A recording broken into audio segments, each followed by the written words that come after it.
Just if I may go back to the East-West thing, and I thought this, but we've been checking it. You said a number of times you didn't know about this side letter the then government signed, the now opposition. But it was reported widely before the election and disclosed by Treasury before the election, wasn't it? It wasn't disclosed by Treasury. There was an article that was run in The Age that made reference to it. The content of the letter itself was never made public. So it was mentioned in the pre-election budget update.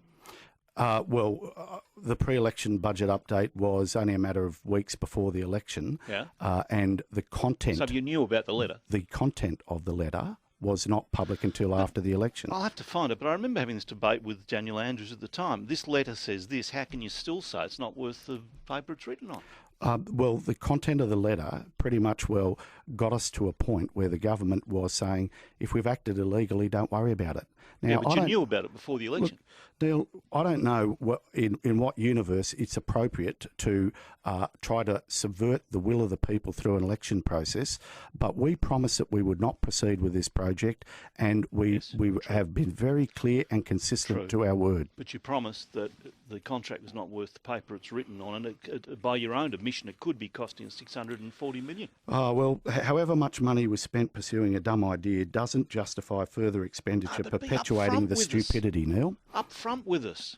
It's not worth the paper it's written on. It's not going to cost any compensation. $640 million. We've released the business case. We've proven that the previous government were massaging the figures, that there was an additional $4 billion in extra costs. You've conned us. Well, us getting out of this nightmare as opposed to them trying to drive us into it without even seeking a mandate.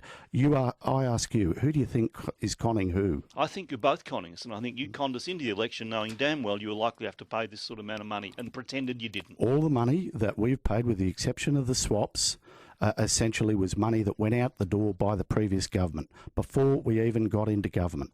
All that money on financial close occurred. All that transfer of funds occurred. We paid $1 for the acquisition of the consortium, and we've acquired the liability for the swaps. Treasurer, thank you. Thanks very much, Anil. Tim Pallas.